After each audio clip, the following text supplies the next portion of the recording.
Hi everyone. Since the mast climb, not much of a rest. One of the craziest days at sea. A massive front, thunderstorms. I've never seen anything like that in my entire life of many years of sailing. It was the entire day, the end of the night, I mean most of the night, the whole day. Pounding rain. I've never heard or seen anything like that ever before. Plus thunderstorms, but the craziest ones. And wind from all directions, fighting, and waves. So the boat was jibing and lying flat on the sea a few times. I was thrown around. Luckily nothing broke. But then a thunder lightning hit so close that immediately my screen here was flashing, playing and going black, and the pilot going off, or the instruments going off, switching off, all the alarms coming on, the boat jibing instantly, lying flat on the water, wind increasing, more thunder, more lightning. I think today the sea showed me the teeth, or I don't know what, or the Vendée Globe, or the weather. That was really a day for the memories. And since then, a fight throughout the day. And now we're out of this front since half an hour. We have north wind. Again, we're in the front. We had south wind, where it was really difficult. The boat would go at 30 knots if I didn't pay attention, with the swell coming from the front. So the boat would. Oh my God! I didn't eat since the fucking mast climb. I just had dinner. The most beautiful evening. And from the most beautiful to the most horrendous in a very short time. Since then, I had a gel from my friend Thomas Toria, and a power gel and stuff like that. I didn't have time to eat.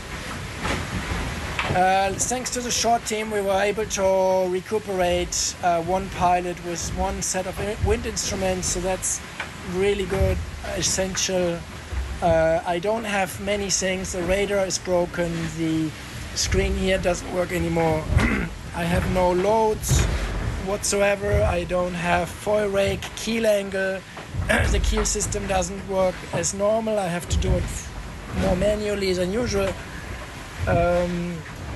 But I can charge the batteries. I have power. I have a water maker. I have Oscar. I have wind instruments and one pilot. So the rest, I mean, it's probably never unheard, you know. Like we just 6 months ago we were hit by lightning in New York and had like a massive destructive situation. Everything was broken in the boat. It's a bit better this time than the New York one, but wow, scary. So no more thunderstorms on this race, please. We are now tacking soon, heading northeast after. And after the tack, I will eat and hopefully get the adrenaline down enough to be able to sleep somehow. Wow, I still can't believe this day.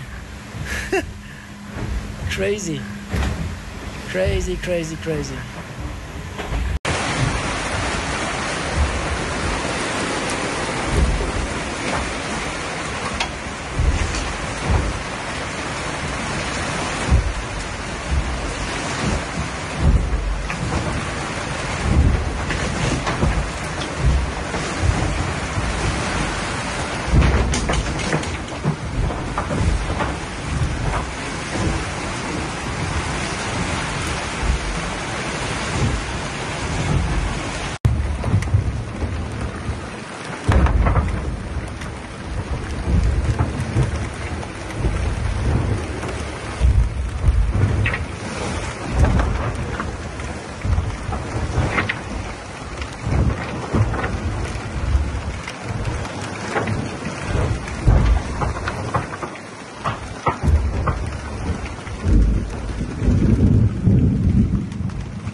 having a shower.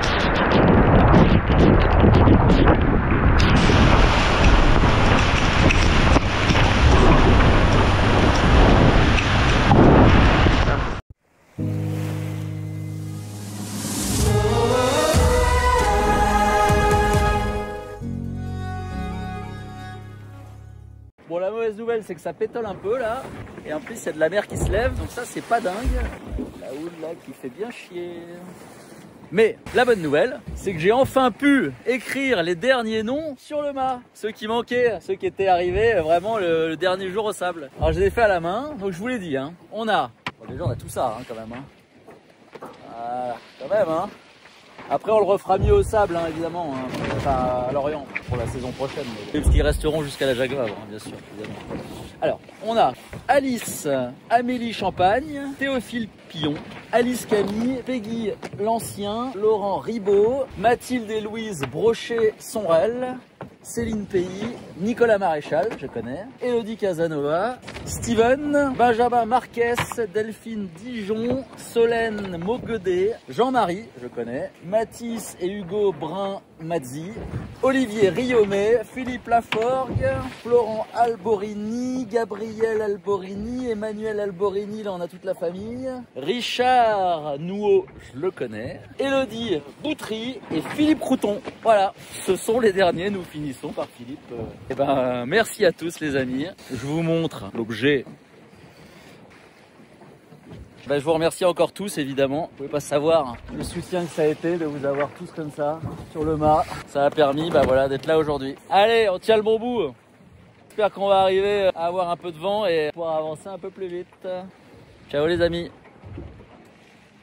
Il y a des baleines. Je vais essayer de vous les montrer, je les vois cracher de temps en temps. Au début je croyais que c'était Jean, j'ai vu une espèce de voile noire.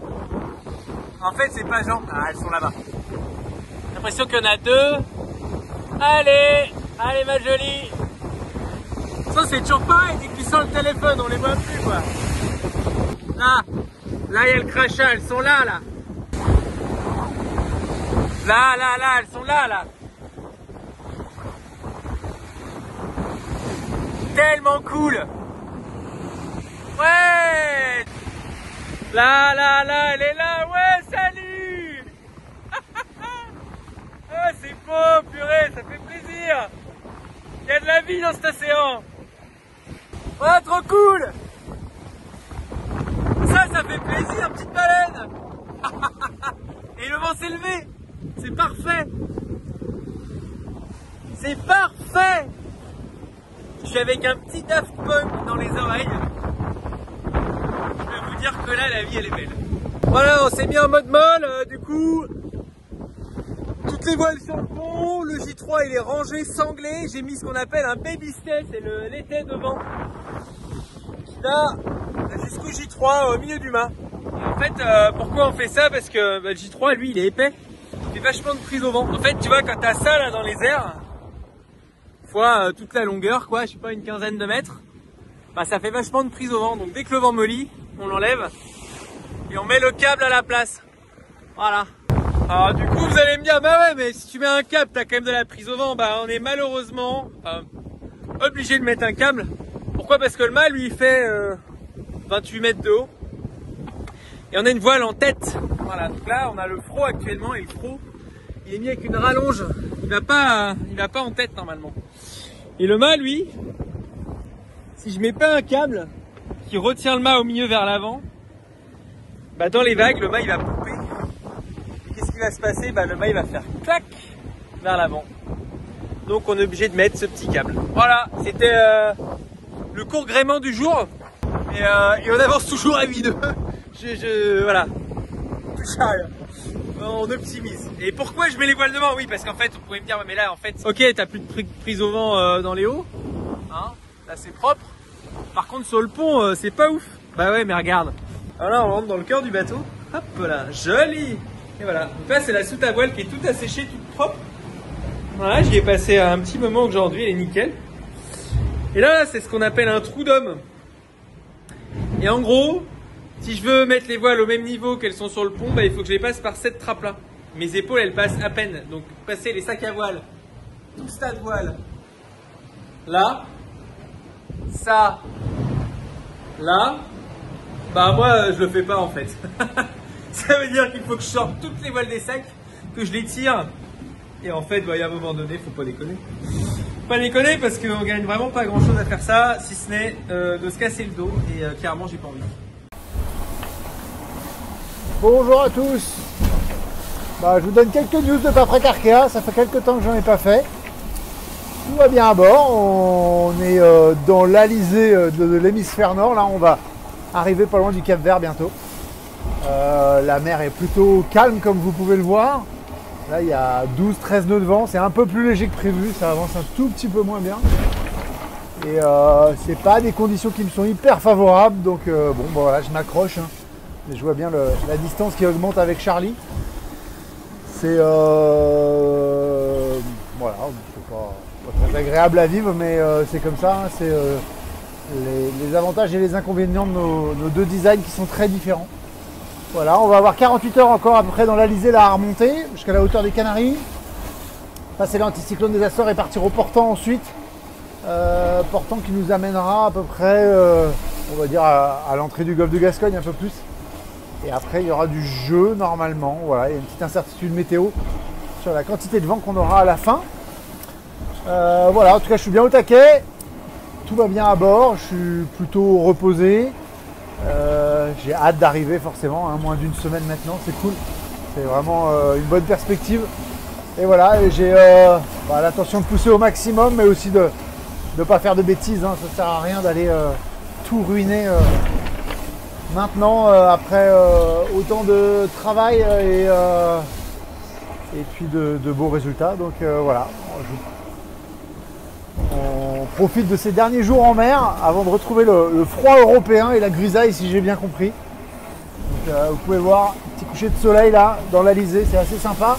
On a eu pas mal de sargasses, je ne sais pas si vous voyez, il y a des algues, alors comment on pointe, hop là, dans les filières il y a des algues accrochées, il y a des gros bancs d'algues de sargasses un peu partout, il y en a plein sur le bateau.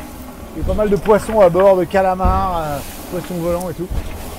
Voilà, en tout cas c'est agréable, ça va assez vite, globalement dans la bonne direction. Donc voilà, tout va bien, c'est parti pour une nouvelle nuit. Allez, à très vite, ciao ciao. Me voilà de retour dans l'océan Atlantique. C'est tout calme. C'est tout calme et c'est pas désagréable. Une petite trêve. L'ambiance a complètement changé. La mer est plus plate que jamais. Il y a eu du soleil une grande partie de la journée. Le froid est moins piquant. Il fait toujours frais, bien sûr. Et bref, ça fait du bien de faire cap au nord. D'avoir l'impression de rentrer à la maison. Et moi, là, j'en profite un peu pour charger les batteries parce que dans 24 heures, il y a de nouveau une dépression qui va revenir et qui va me rattraper et probablement amener des vents assez forts. Avec un peu de chance, ce serait la dernière dépression de l'hémisphère sud. Mais voilà, en tout cas, il faut encore se préparer et puis s'accrocher jusqu'à ce que je puisse enfin virer de bord et passer en tribord à mur. J'ai carrément hâte.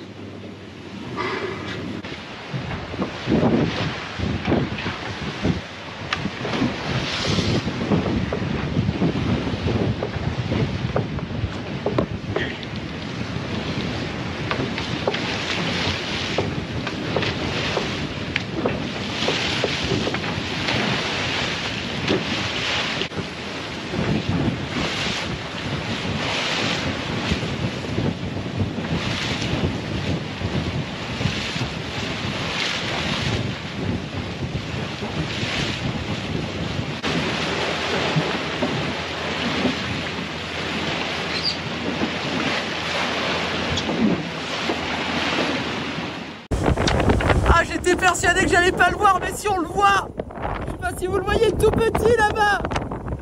Là, il faut bien regarder là. On voit le capard, les gars. On voit le capard.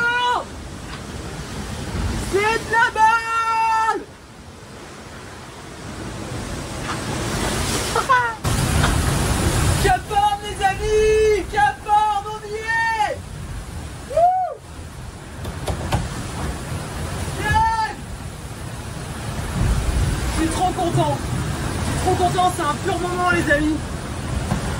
Moi j'ai grandi avec ces images d'hommes et femmes qui passaient le Cap Horn. J'ai rêvé de ça toute ma vie. Toute ma vie j'ai ces images de mecs barbus là dans le froid. Je suis passé ici en solitaire après des semaines en mer. Aujourd'hui c'est moi, je suis tellement content. Je réalise mon rêve là, c'est vraiment génial. C'est juste un gamin là qui a grandi sur un bateau qui réalise son rêve. Franchement je suis trop heureux, c'est un truc de malade. Merci à tous de m'avoir permis de réaliser ce rêve. Je pense à mon équipe, ça fait 3 ans qu'on bosse ensemble, qu'on écrit des histoires de ouf. Et là on y est, au Cap Horn, à tous les partenaires qui ont permis aussi que cette histoire elle existe, merci à eux. Et puis on est là pour Lazare les amis, j'ai sorti les couleurs, on est là pour Lazare. Ça fait 55 jours que je suis en mer, si vous avez l'impression que je vis une aventure, c'est rien à côté de ce qu'on peut vivre dans les colocs Lazare. Vous voulez vous faire un cadeau, vous voulez vivre une aventure de ouf, allez dans les colocs Lazare, c'est un truc de malade. C'est des hommes, c'est des femmes, c'est des jeunes, c'est des vieux qui vivent ensemble, qui vivent des aventures incroyables. Et il n'y a pas besoin d'aller très loin, il n'y a pas besoin d'aller à l'autre bout du monde. Moi je vais à l'autre bout du monde pour pouvoir vous passer ce message là parce que je sais que vous allez l'écouter. Ouais, c'est ouf, je suis trop heureux. Bon alors, la petite offrande. Bon, Jean Le Cam, il a dit qu'il fallait donner de la bonne pour que le vent soit sympa avec nous. Du coup, là, j'ai sorti la cave spéciale, la topette de mon ami Pierre Bourras pour la petite offrande en espérant que la remontée va bien tout se passe bien.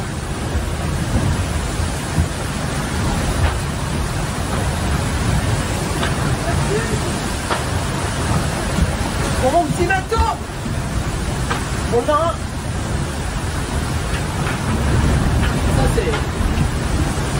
Ça c'est ouais. Bon bah là si je double pas Benjamin avec ça, je sais pas ce qu'il faut. Allez, on met la caravane sur la boule, on rentre à Melun, il reste en mode course les amis.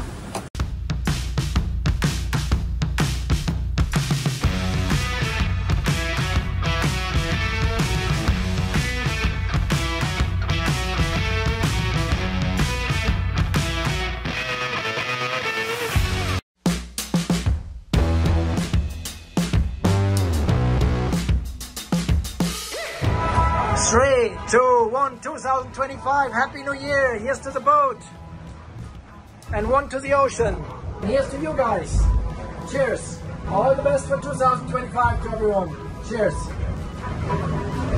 I hope that your wishes come true as much as mine, and my wishes, as I need to tack here, is a 10-degree right shift in the next 10 minutes, all the best, cheers.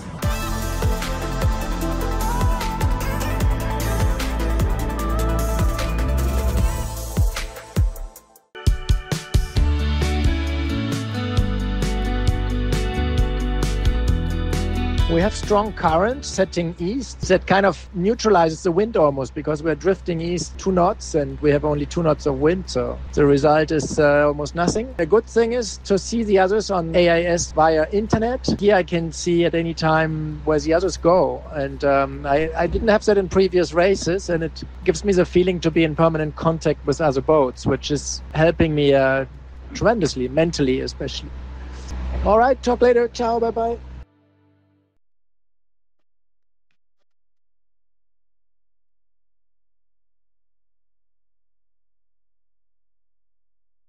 The boat seems drunk.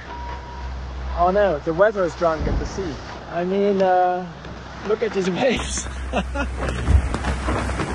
This is a couple of meters wave height. Very, very light wind. And then a big cloud that's announced on the radar. Another week or so we should be in the trade winds. What a desire, what a kind of dream. Something that seems so far, so unreachable almost. Yeah, let's get out of here. Let's get to the north.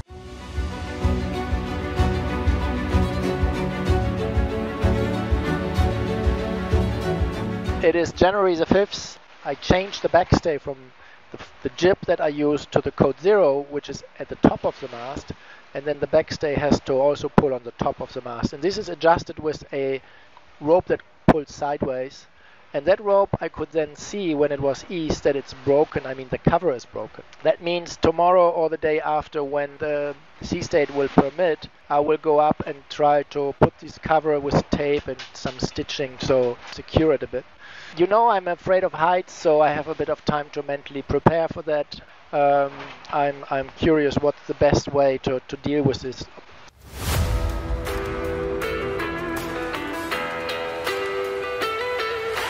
So I'm done prepping the mast climb. On this one I have a chewing gum because it calms me down. So luckily we have got back as a partner because this is my main tool. I have the stitching needles prepared in here. I have all the other tools in there. I have my safety, a helmet. I drink a bit of water, GoPro, the climbing rope. And now we're ready to go up. Let's do this.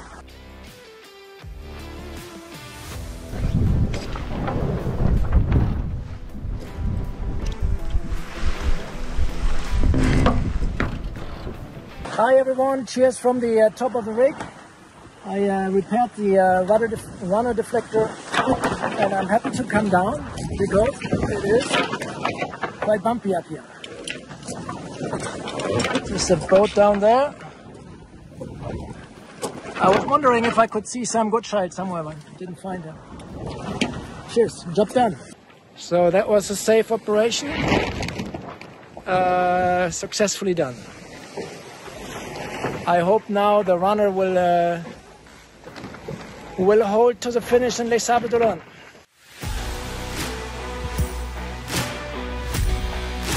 Since the mast climb, not much of a rest.